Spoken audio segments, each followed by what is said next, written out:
kids would be pulled from class to go eat. I remember it's like in math time, there would be kids who were pulled because they had to go eat breakfast because they didn't have it at home. During recess, I figured out later in like first, second grade that teachers were putting parcels of like bags of food in kids' backpacks during recess because they had to take that home on the weekends or they wouldn't eat. And for me, when I was realizing this, I was like, it didn't feel right because something so basic and fundamental as food, I feel should be guaranteed to all of them. And those of us who do have it, I believe, have a responsibility to help those who don't. And that's really where my passion for it got started. Welcome to the Philanthropy Masterminds podcast, brought to you by DonorSearch, the show that takes you inside the lives of thought leaders, innovators, and changemakers in fundraising, philanthropy, and civil society. I'm your host, Jay Frost. In this episode, we speak with William Cabaniss, a high school student from Knoxville, Tennessee, and founder of Vanilla Feeds Tomorrow. William has been honored with a 2024 William R. Sims Award for Outstanding Youth in Philanthropy, sponsored by Carter through the AFP Foundation for Philanthropy. Recognized for his dedication to combating hunger and food insecurity, William's nonprofit sells homemade vanilla extract and donates the proceeds to Second Harvest Food Bank of East Tennessee. His efforts have provided over 630,000 meals to date. We caught up with William at AFP Icon in Toronto. So congratulations on winning this award, first of all. Thank you. It's great. Thank you. And I know you're going to tell a bit of your story in a little bit, but for those who aren't here or would like to learn more, can you just introduce a little bit about your work and your organization? Of course. William Cabaniss. I'm 18 years old from Tennessee, and I'm the founder and CEO of Vanilla Feeds Tomorrow. I make and sell homemade pure vanilla extract and donate all the profits to Second Harvest. They're my local food bank, and they are able to turn those monetary donations into meals for those in need in my community. Okay. And so how did this whole thing start? Really from where I was born, where I was raised. I'm from a small town in East Tennessee where food insecurity and hunger is a real issue. About 95% of students at my elementary school were food insecure and depended upon different programs such as school breakfast, school lunches, and backpack programs through food banks to survive and meet their basic needs. 75%? 95. 95%, yes sir. So seeing at a young age, I've had a passion to help those in need because from kindergarten, it wasn't right to me to be able to sit in class and someone doesn't have the same luxury that I have. So from a young age, my passion has been how can I help others in this regard. So I started by doing, I volunteer at soup kitchens, donated my favorite fruit bananas to food pantries, and tried to help in whatever way I could. But it really all got started in 2020. That's when I was an eighth grader in the United States, and that's when I really started to develop the ability to have empathy for others, like fully cognitively understand that. And that I was sitting at home, I remember during the stay-at-home orders of COVID-19, and I was seeing what was happening around our world and around my community. I mean, millions of people lost their jobs and were furloughed. And it's not right to me that someone who is perfectly financially secure, able to feed their families and support themselves, is now in a position where they are dependent upon a very stressed system of food banks. So I still had the luxuries I had before of being able to go home to food, and now I had the time to do something. So the only thing I felt like I could do was do something.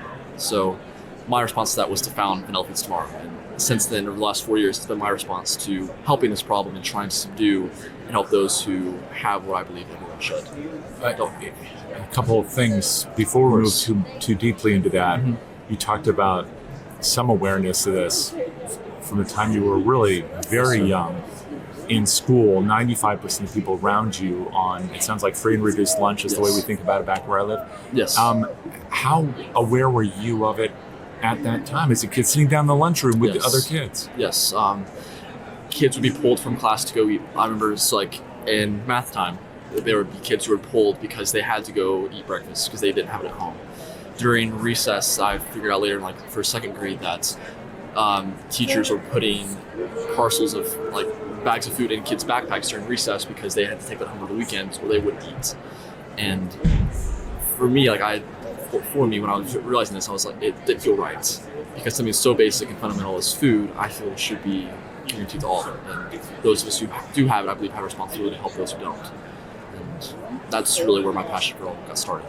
Now, I know that probably as you continue to think about that and think about what to do about it, especially during COVID, that was your project, I'm sure enabled or supported by others.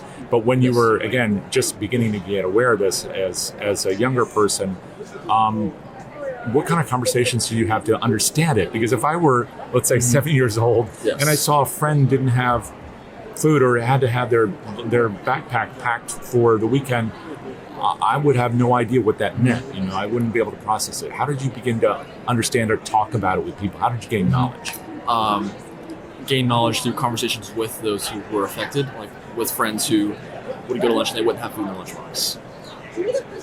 And I remember going and talking to my parents about that, and I was telling them, and they had to explain to me why some kids didn't have food and how they had to deal with their struggles and deal with that adversity. So that's what I really understand, was conversations with those who struggle with it, and also with people like my parents and grandparents. And they were the ones who would help guide me and say, hey, if you want to help this is how you can do it. You can go volunteer at the soup kitchen. My grandma's church had a great one. It's like, you can go help there and help feed people. If you want to donate some of your allowance to a food pantry, this is how you can help.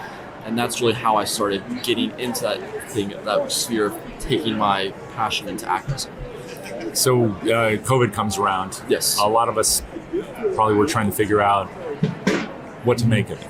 I mean, it was protecting ourselves as well as thinking about others and our friends. You probably couldn't interact much with friends, at least initially during the lockdowns.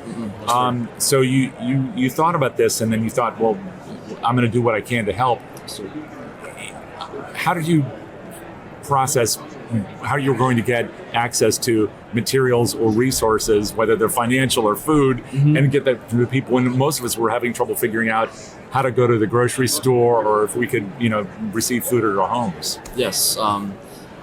It was an interesting time. So I believe it was, at least where I lived in Tennessee, we didn't have our lockdowns and our first stay-at-home orders until March of 2020. And it wasn't until about April when I really started getting behind this idea of there's something that needs to be done, and I have the ability to do that. So I remember how it all came about is I was getting back and watching the news, as we all were, trying to figure out what was happening and how were we going to do different things. That's when I really started learning about what was happening, about people lining up for the mile-long food banks, mile-long car lines of food banks. Right. That's when I really saw the scale of the issue and understood that it was an issue that needed to be tackled. And listening to the news, one of the biggest things that food banks were stressing is they wanted monetary donations. They had the supplies, they had the infrastructure already built, they just needed additional donations to support and increase the effort that they were already sustaining. So my biggest thing was, how do I fundraise? How do I do this? And one of the things I've always been passionate about is vanilla extract. I've always loved baking, and I've loved how good vanilla extract can make your baked goods so much better. So for me, I also go back into baking during quarantine with my sister and family, just making new things. And there was one night in particular, I remember I was making a batch of my homemade vanilla brownies, and as I poured the vanilla extract in, that's what hit me. This is a unique way that I can help those in need, is by selling vanilla extract, because everyone in my community was getting back into baking and needed vanilla, and it was also something I was passionate about, and I knew that if I wanted to do something, I needed to be fully invested in it. So from that point on, I think for the rest of April and May, building a nonprofit from the ground up, figuring out how I was going to, get materials imported from Madagascar to the United States, how I was going to get shipping terms, all these different things of how I can make the most sustainable effort possible. Because from the beginning, my goal was always to make the biggest difference I could. I didn't know if I would survive a month, I didn't know if I would survive a year, but I just wanted this effort to be as well put together as I could have it and make the biggest difference I could. I'm just laughing because I don't know where my vanilla comes from. And for those who are listening and thinking about this and don't bake, actually vanilla is a really big deal. Yes. So you may not be trying to make something that tastes like vanilla ice cream, but if you make anything with baking, like banana bread, you made a lot of that during the pandemic, you need your teaspoon of vanilla or else you don't want to eat that. So that's a kind of a big deal. But then to source it or to figure out how to source it, that's another level. Yes. Okay, so then there's the fundraising. Now, we're at a conference filled with fundraisers who are trying to figure out how to do it. How did you figure out how to do it? I mean, raising money is a distinct skill set. How did you access that? How did you apply it? Of course. It's a great question.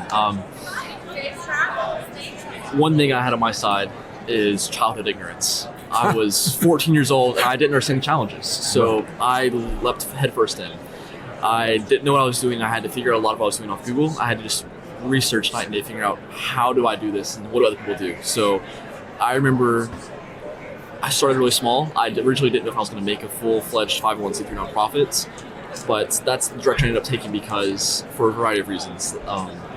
And one thing that was really helpful was my dad. He's a CPA in the United States, and he was able to help guide me. How do we set up a 501c3 so the IRS complies with us, and how do we do this? And I remember I was looking at different other private producers of vanilla extract and seeing how do they source.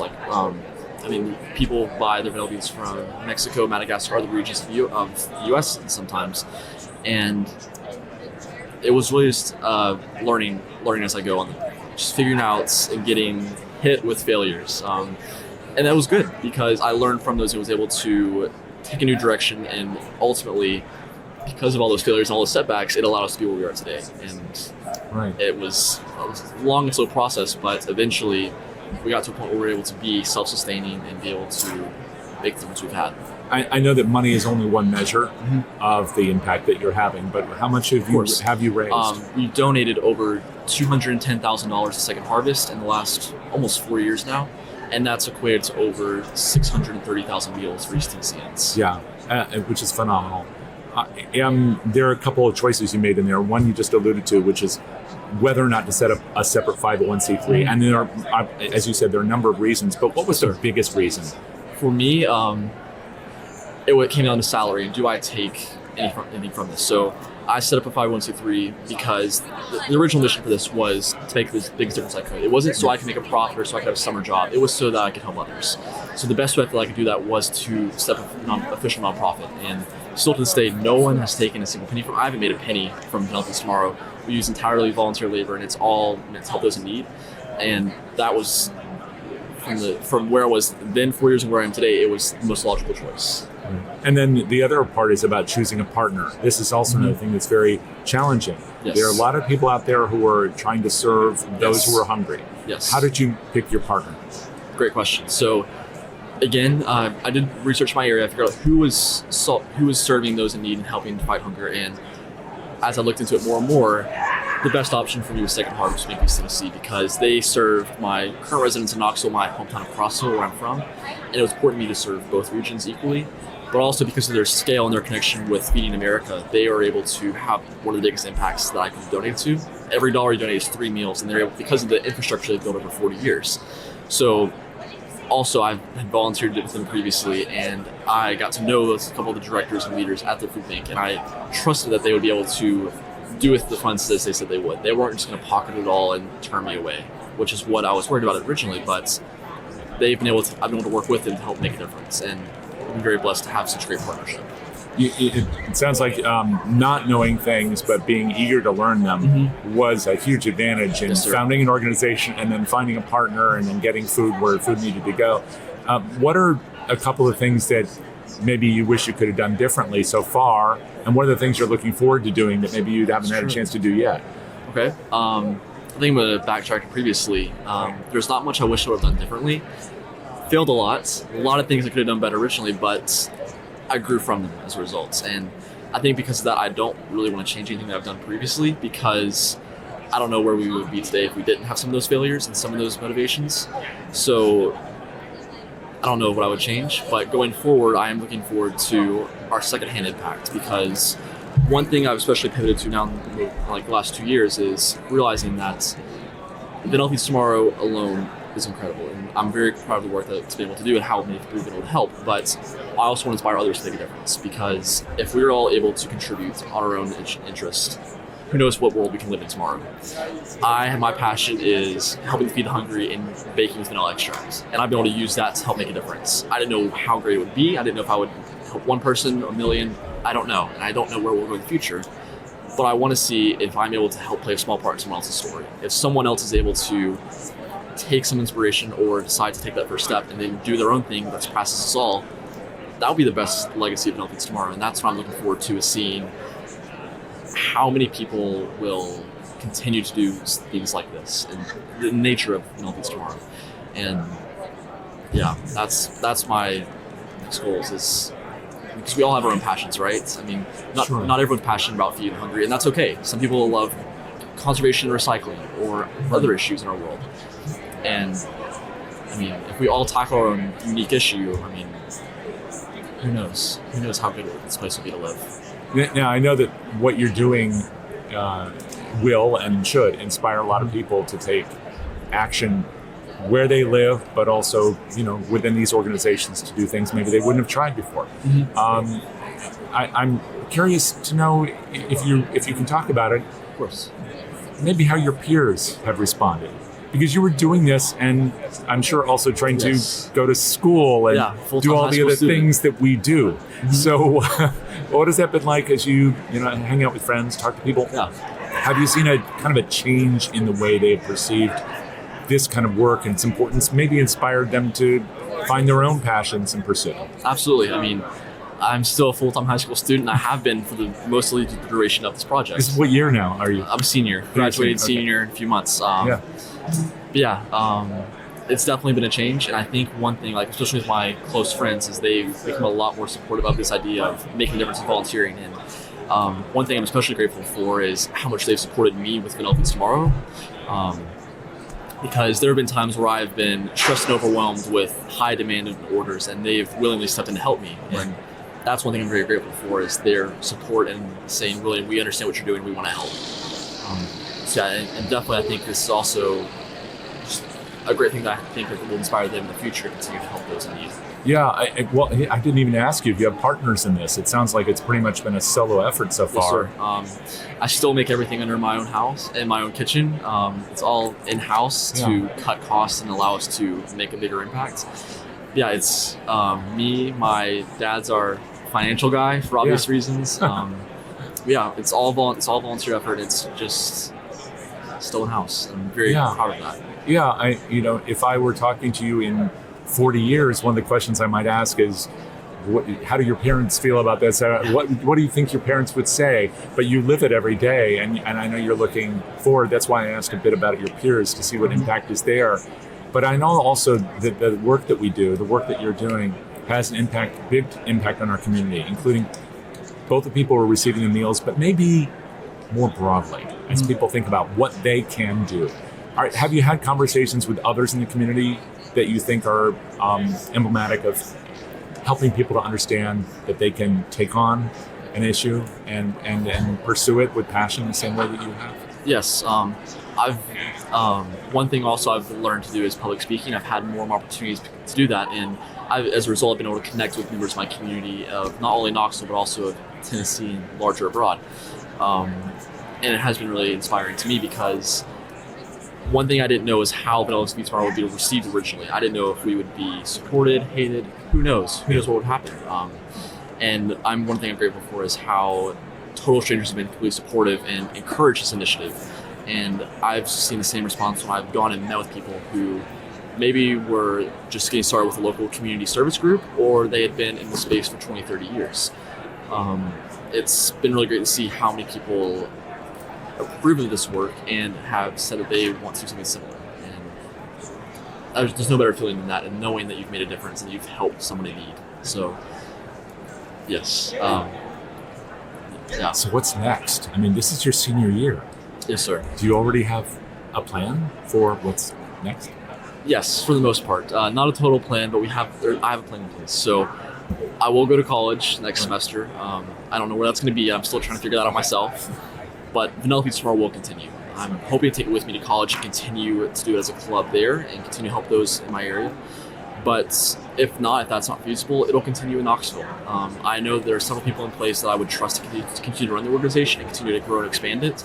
So I may not know how it's going to continue. I know that it will continue because the need still exists, and the pre-2020 hunger metrics are not where they were originally. They haven't gone back down to normalcy. So there is a need that Vanilla Feeds Tomorrow continue to address, and the best way to do it is through fundraising and monetary donations. So the best way to continue to fight this issue that I'm passionate about is through Vanilla Feeds Tomorrow. So it wouldn't feel right to close or to end it with such a pressing need. Right. And for those who are listening, you did put normalcy in quotes, which I appreciate, because I know that the fights we fight are not something that's just before and after COVID. This is the things you're addressing. You recognized first when you were probably 6 or 7 years old, and you decided to do something about it. So now I'll ask you the question I never have a chance to ask anyone. Okay. What is your favorite recipe? Oh, okay. Because you spent time thinking about this a lot, actually. It's true. I mean, and can you share it, or is it a secret? I mean, I have to keep a little bit of secrecy here, but I think my favorite recipe, I love brownies. I'm a big brownie guy. I love chocolates, and I think my vanilla brownies are still my favorite to make. Right. Easy, and it's just something unique that I was able to create. All right. Well, I'll trust you on that, but I think that people probably can either get your recipe or get your brownies, or at least support the work that you're doing. So how can people do that? Of course. So I sell homemade pure vanilla extract. I ship it anywhere in the United States. I sell an 8-ounce bottle for $30, and I sell a 2-ounce bottle seasonally. Also, anyone around the world, no matter what country they're in, can do monetary donations. Every dollar donated is 3 meals and goes directly to Second Harvest. And those are the best ways to monetarily support me. But also, I strongly encourage people who are interested in taking a further step to volunteer at a local food bank or food pantry, wherever they are, because helping to cut an organization's labor costs allows them to help have a greater impact. So that will be the biggest way to make a larger impact than you and I here today. Thank you so much for all this. Really appreciate it, William, and congratulations. Thank you. Well, that's it for this episode of the Philanthropy Masterminds podcast. If you'd like to learn more about William's work and support his efforts, go to vanillafeedstomorrow.com. Our thanks to our sponsor, DonorSearch, the world leader in fundraising intelligence, and of course our producer, Jack Frost. If you like what you heard, please subscribe on Apple Podcasts, the DonorSearch YouTube channel, or wherever you like to listen, and consider giving us a like and a positive review so others can find us as well. Check out our live webinars and webcasts on Tuesdays and Thursdays, and come back next Friday for another interview with a leader in the world of social good. Until then, this is Jay Frost. Thanks for joining me. See you next time.